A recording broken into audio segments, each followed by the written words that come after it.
नमस्कार दोस्तों, आशा है आप सभी ठीक होंगे।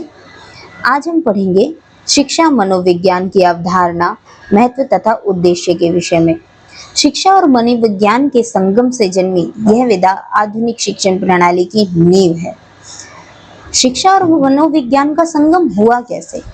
क्योंकि ये दोनों अपने अपने स्थान पर बहुत ही व्यापक स्तर पर फैले हुए हैं। शिक्षा और मनोविज्ञान। शिक्षा एक सामाजिक प्रक्रिया है जो व्यक्ति के सर्वांगीण विकास का आधार है। जैसा कि आप जानते हैं कि विद्यालय जो है वो समाज का ही एक प्रतिबिंब है, तो उसमें छात्रों का जो सर्वांगीण रूप से विकास है उसका आधार शिक्षा ही है। यह ज्ञान, कौशल और मूल्यों के हस्तांतरण की व्यवस्थित प्रक्रिया है। जब शिक्षक अपने ऐतिहासिक ज्ञान को, परंपराओं को, धरोहर को, अपनी संस्कृति को छात्रों को पढ़ाता है, लिखाता है और समझाता है, उनको वो ज्ञान प्रदान करता है, तो वो एक प्रकार से अपनी ज्ञान, कौशल और मूल्यों को हस्तांतरित करता है छात्रों में। अब बात करें मनोविज्ञान की, तो व्यवहार और मानसिक प्रक्रियाओं का वैज्ञानिक अध्ययन मनोविज्ञान है। एक छात्र या एक मनुष्य अपने मानसिक प्रक्रियाओं के आधार पर कैसा व्यवहार करता है, उसका वैज्ञानिक अध्ययन मनोविज्ञान है। यह समझता है कि मनुष्य कैसे सोचता है, क्या महसूस करता है और कैसे कार्य करता है।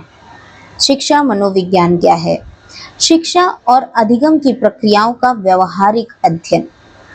शिक्षक किस प्रकार से शिक्षण कर रहा है, छात्रों को पढ़ा रहा है, और छात्रों का अधिगम उस ज्ञान को प्राप्त करने के बाद कैसे व्यवहार कर रहे हैं छात्र, उसका जो व्यवहारिक अध्ययन है वो शिक्षा मनोविज्ञान के आधार पर होता है। यह दोनों विषयों को जोड़कर प्रभावी शिक्षण विधियां विकसित करता है। अब यहाँ दोनों विषय कौन से हैं? शिक्षा और मनोविज्ञान। ये दोनों मिलकर नई नई और प्रभावी शिक्षण विधियों का प्रयोग करता है, जैसे कि खेल खेल में शिक्षा, छात्रों को खेल के माध्यम से सिखाना, टेक्नोलॉजी के माध्यम से सिखाना। ये नई नई प्रकार की जो शिक्षण विधियां हैं, उनका जो उत्पन्न हुआ है, ये जो शिक्षण विधियां उत्पन्न हुई हैं, ये शिक्षा मनोविज्ञान के ही आधार पर हुई हैं। अब अगर इन्हें परिभाषा के रूप में देखें तो स्किनर ने कहा, स्किनर एक बहुत बड़े मनोवैज्ञानिक हुए हैं, उनके अनुसार शैक्षिक परिस्थितियों में मनुष्य के व्यवहार और अनुभव का वैज्ञानिक अध्ययन ही शिक्षा मनोविज्ञान है। शैक्षिक परिस्थितियां, वो शिक्षण आधारित और अधिगम आधारित जो परिस्थितियां हैं, उनमें मनुष्य कैसे व्यवहार करता है और क्या अनुभव करता है, उसका वैज्ञानिक अध्ययन शिक्षा मनोविज्ञान है। यह व्यवहारवाद पर आधारित दृष्टिकोण है। क्यों? क्योंकि यह छात्रों के, शिक्षक के व्यवहार में परिवर्तन उनके अधिगम और शिक्षण के द्वारा कैसे आया, उसका वैज्ञानिक अध्ययन है। क्रो एंड क्रो के अनुसार अगर देखें तो जन्म से वृद्धावस्था तक के सीखने संबंधी अनुभवों का विस्तृत विवरण इस विषय का केंद्र है। यह जीवन भर के अधिगम पर बल देता है। जेम्स ड्रेवर के अनुसार अगर जाने तो व्यवहारिक मनोविज्ञान की वह शाखा जो शिक्षण विधियों को मनोवैज्ञानिक सिद्धांतों से जोड़ती है और उन्हें लागू करती है, शिक्षा मनोविज्ञान कहलाती है। इसकी मुख्य अवधारणा क्या है कि हम कैसे सीखते हैं। अधिगम प्रक्रिया की अगर बात करें इसकी, तो विद्यार्थी के व्यवहार को प्रभावित करने वाले कारकों की खोज, यानी कि उनका अभिप्रेरणा, रुचि, स्मृति और अनुभव के आधार पर उन्हें कैसे पढ़ाया जाए और वो क्या सीख रहे हैं, इसकी जो प्रक्रिया है, ये है शिक्षा मनोविज्ञान। छात्र की रुचि और अभिप्रेरणा की अगर बात करें तो प्रत्येक छात्र की आंतरिक प्रेरणा और रुचि का विश्लेषण करना शिक्षक के लिए अत्यंत आवश्यक है। बिना रुचि के सीखना अधूरा रह जाता है। इसीलिए छात्रों को उनके बौद्धिक, शारीरिक और आयु के स्तर के अनुसार और उनकी रुचि के अनुसार शिक्षण विधियों का उपयोग करते हुए पढ़ाना चाहिए। अगर व्यक्तिगत भिन्नता की बात करें तो प्रत्येक शिक्षार्थी की अद्वितीय क्षमता, सीखने की गति और शैली को समझना इस विषय का मूल उद्देश्य है। कुछ छात्र जो एकेडमिक्स में बहुत अच्छे हैं, उनको उस प्रकार की प्रेरणा, उस प्रकार का प्रेरित करना शिक्षक का कार्य है। कुछ छात्र खेल में अत्यधिक रुचि लेते हैं, तो उनको खेल के साथ किस प्रकार से शिक्षा का उपयोग करना है, ये कार्य व्यक्तिगत भिन्नता के अंतर्गत आता है। अगर आगे बात करें विज्ञान और कला की, तो शिक्षा मनोविज्ञान की प्रकृति बहुआयामी है।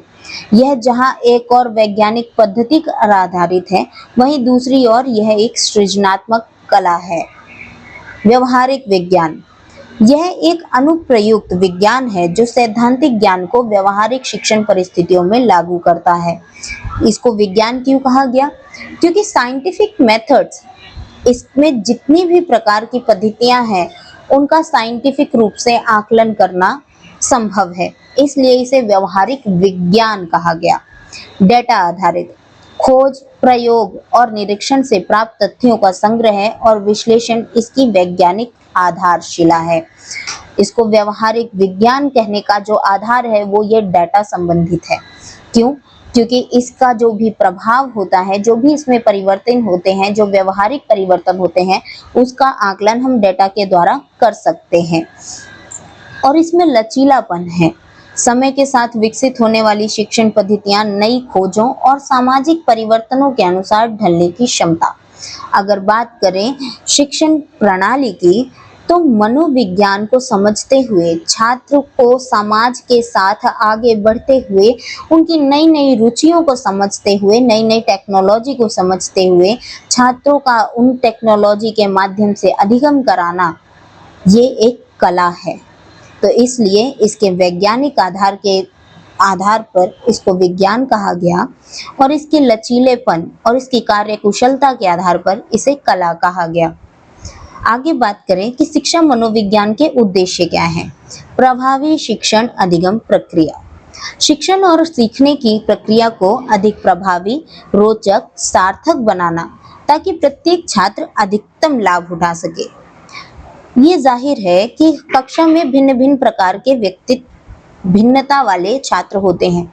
सबको अलग अलग तरीके से नहीं पढ़ाया जा सकता, लेकिन उनके स्तर के अनुसार और एक एवरेज बौद्धिक स्तर के अनुसार उनके लिए शिक्षण पद्धतियों का निर्माण किया जाता है, ताकि उनको सामान्य रूप से अधिकतम छात्रों को जो शिक्षक पढ़ा रहा है वो समझ में आए और उसको समझने के साथ साथ छात्र उसको व्यवहार में भी ला सके। दूसरा, अगर बात करें सटीक मूल्यांकन, विद्यार्थियों की अधिगम क्षमताओं, योग्यताओं और कमजोरियों का वैज्ञानिक और निष्पक्ष आकलन करना। छात्रों की मनोस्थिति को समझना ये शिक्षक के लिए बहुत आवश्यक है। एक छात्र किस मनोस्थिति से गुजर रहा है, अगर वो प्रसन्न है तो मुश्किल से मुश्किल चीजों को सीख जाता है। यदि वो किसी चीज से मनोस्थिति से परेशान है, तो वो सरल से सरल चीज को भी पहचानने से इनकार कर देता है, समझ नहीं पाता है। तो इसलिए इसका जो सटीक मूल्यांकन है कि छात्र की मनोस्थिति के अनुसार, उसकी क्षमताओं के अनुसार, उसकी योग्यताओं के अनुसार, उसकी कमजोरियों के अनुसार उसको किस प्रकार से पढ़ाया जाए कि वो अपने एकेडमिक के साथ साथ जिस क्षेत्र में उसकी रुचि है उसको भी बैलेंस कर सके। इस चीज का मूल्यांकन भी शिक्षा मनोविज्ञान के आधार पे होता है। बात करें सकारात्मक कक्षा वातावरण की, तो कक्षा में एक अनुशासित, सुरक्षित और प्रोत्साहन पूर्ण वातावरण का निर्माण करना, जहां हर छात्र सहज महसूस कर सके। जैसे कि हम लोग बीएड के जितने भी छात्र हैं, वो लोग विद्यालय में जाकर कुछ समय की ट्रेनिंग लेते हैं। उस समय हमें आपको देखने को मिलेगा, जो भावी हैं और जो पढ़ा चुके हैं, उन्होंने देखा होगा, ये महसूस किया होगा कि कक्ष में यदि छात्रों को प्रोत्साहन दिया जाए, सही उत्तर पर प्रोत्साहन, गलत उत्तर पर उनका मनोस्थिति को बढ़ाने के लिए उनको एक पॉजिटिव एप्रिसिएशन दिया जाए, ताकि वो और अच्छी कोशिश करें। अगर उनका उत्तर गलत है तो वो सही उत्तर को समझने के लिए प्रेरित हो। ऐसा वातावरण उत्पन्न करना, ना कि छात्रों को डीमोटिवेट करना, उन्हें नकारात्मकता की ओर ले जाना। सदैव उनके मन में कुछ न कुछ नया सीखने की, अपने क्षमता से और आगे बढ़ने के लिए एक सकारात्मक सोच का निर्माण करना और साथ ही साथ छात्रों में अनुशासन की भावना रखना, छात्रों को सुरक्षित महसूस कराना। तो ये जो कक्षा का सकारात्मक वातावरण का निर्माण है वो शिक्षा मनोविज्ञान के द्वारा ही होता है। अब बात करें कि शिक्षक के लिए शिक्षा मनोविज्ञान का क्या महत्व है। शिक्षा मनोविज्ञान एक शिक्षक के लिए वह उपकरण है जो उसे एक सामान्य अध्यापक से एक कुशल मार्गदर्शक में बदल देता है। आधुनिक पीढ़ी की अगर बात करें तो उन्हें ऐसा शिक्षक नहीं चाहिए होता जो उन्हें हर टाइम क्या करना है क्या नहीं करना सीधे ये बताए, बल्कि उन्हें शिक्षक के रूप में एक मित्र चाहिए होता है जो छात्रों को अच्छा करने के लिए उनकी रुचि के अनुसार उनको सुमार्ग दिखाने के लिए एक मार्गदर्शक के रूप में कार्य करे। तो ऐसा कुशल मार्गदर्शक बनाने का जो कार्य है वो शिक्षा मनोविज्ञान करता है। मानसिक समझ छात्रों की मानसिक अवस्था, भावनाओं और व्यवहार को गहराई से समझने में सहायता करता है शिक्षा मनोविज्ञान। शिक्षक के लिए बहुत आवश्यक है कि वो छात्रों की मानसिक अवस्था, उनकी भावनाओं और उनके व्यवहार को गहराई से समझ सके। उसी के अनुसार वो उनका मार्गदर्शन करता है, उनको मोटिवेट करता है और उन्हें आगे बढ़ने के लिए प्रेरित करता है। दूसरी बात करें रणनीति विकास, प्रभावी शिक्षण रणनीतियों और पाठ्यचर्या का विकास करना जो हर प्रकार के छात्र के लिए उपयुक्त हो। ऐसी नीतियों का नहीं जो केवल अच्छे मार्क्स लाने वाले छात्रों के लिए हो, या ऐसी नीतियों का भी नहीं जो एकदम कमजोर छात्रों के लिए हो। एक ऐसी नीति का निर्माण करना जो हर छात्र को रोचक लगे, उनके लिए उपयोगी हो और उनके परिणाम और अच्छे लाने में सहायक हो। मार्गदर्शन, व्यक्तिगत मार्गदर्शन और समस्या समाधान में सक्षम बनाना, हर छात्र की अलग जरूरत को पहचानना। कक्षा में मान लीजिए 60 छात्र हैं, लेकिन 60 छात्रों के यदि आपको नाम याद है तो बच्चे उसी से खुश हो जाते हैं कि शिक्षक हमें जानता है। ये उसकी मनोस्थिति को सकारात्मकता प्रदान करता है और उन्हीं सभी बच्चों की स्थिति को जानना, उनकी मनोस्थिति को समझकर उन्हें पढ़ाना, उन्हें समझाना, उन्हें उस प्रकार का प्रेम देना, उन्हें उस प्रकार की सुरक्षा प्रदान करना, ये किस आधार पर शिक्षक समझता है? शिक्षा मनोविज्ञान के आधार पर। अब बात करें शिक्षण अधिगम में इसकी उपयोगिता क्या है। शिक्षा मनोविज्ञान के सिद्धांतों का प्रयोग करके शिक्षक अपनी कक्षा को एक सजीव और प्रभावी अधिगम केंद्र बना सकते हैं। पहला, मूल्यांकन विधि। वैज्ञानिक मूल्यांकन विधियों का चयन, परीक्षण, अवलोकन और प्रश्नावली के माध्यम से छात्र की प्रगति मापना, जो कि आज पहले होता था कि वर्ष में एक बार परीक्षा ली जाती थी। इससे छात्र का सर्वांगीण विकास नापना बहुत मुश्किल होता था। इसीलिए आज के समय में कुछ समय पर यूनिट टेस्ट का उपयोग किया जाता है, जिसके आधार पर छात्र के पूरे वर्ष में होने वाली कितनी सकारात्मक परिवर्तन है, क्या कोई नकारात्मक परिवर्तन है जिसका सुधार किया जा सकता है। इस मूल्यांकन का जो इन विधियों का जो उपयोग किया जाता है, ये शिक्षण अधिगम में वो शिक्षा मनोविज्ञान के द्वारा किया जाता है। दूसरा, पाठ्य वस्तु अनुकूलन। पाठ्य वस्तु को शिक्षार्थी के मानसिक स्तर, आयु और क्षमता के अनुसार ढालना ताकि सीखना सहज हो। अब मान लीजिए कि कक्षा 1 के छात्र को आप कविताएं पढ़ाएं तो उन्हें समझ में आ जाएंगी, लेकिन उन्हें आप कोई दार्शनिक सिद्धांत पढ़ाने लग जाएं तो क्या उन्हें समझ में आएगा? नहीं। उनकी पाठ्य वस्तु उसी आधार पर बनाया जाता है कि मछली जल की रानी है, जीवन उसका पानी है, ये उनका स्तर है समझने का, तो आप उन्हें यही समझाइए। ये नहीं कि मनोविज्ञान क्या होता है, दर्शन शास्त्र क्या होता है, व्याकरण क्या होता है।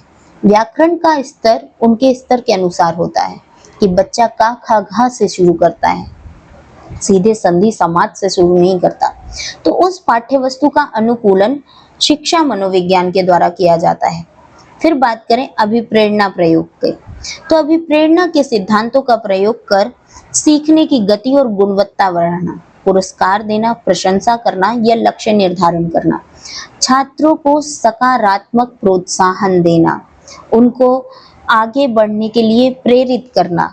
कक्षा में यदि कोई छात्र आपके प्रश्न का सटीक उत्तर दे दे तो उसको प्रोत्साहित करना, कोई गलत उत्तर दे दे तो उसको सही उत्तर बताकर उसको और अच्छे से और मेहनत करने के लिए प्रोत्साहित करना। ये अभिप्रेरणा का प्रयोग आप किस प्रकार, किस स्थिति में और किस स्तर के बच्चों पर किस अनुभव से करेंगे, ये शिक्षा मनोविज्ञान ही निर्धारित करता है। आगे बात करें तो ये एक बहुत ही व्यापक क्षेत्र है। शिक्षा मनोविज्ञान का क्षेत्र अत्यंत विस्तृत है।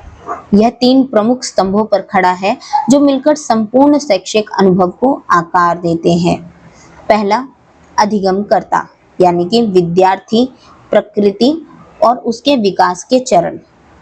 विद्यार्थी किस प्रकार का है, उसका व्यवहार कैसा है, उसकी मनोस्थिति कैसी है और वो कार्य किस प्रकार करता है, उसका विकास किस प्रकार से हो रहा है, उसके व्यक्तित्व के लक्षण क्या हैं और व्यक्तिगत भिन्नताएं क्या हैं, ये जानना शिक्षा मनोविज्ञान के आधार पर ही संभव है।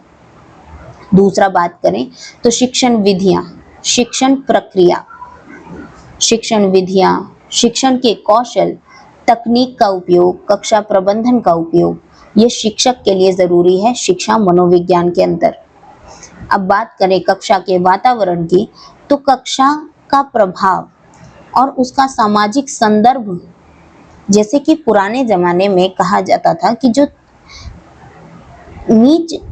निचले जिनकी कास्ट होती है उनको पीछे बैठाना, जो कि कक्षा के वातावरण के लिए सुगम नहीं है।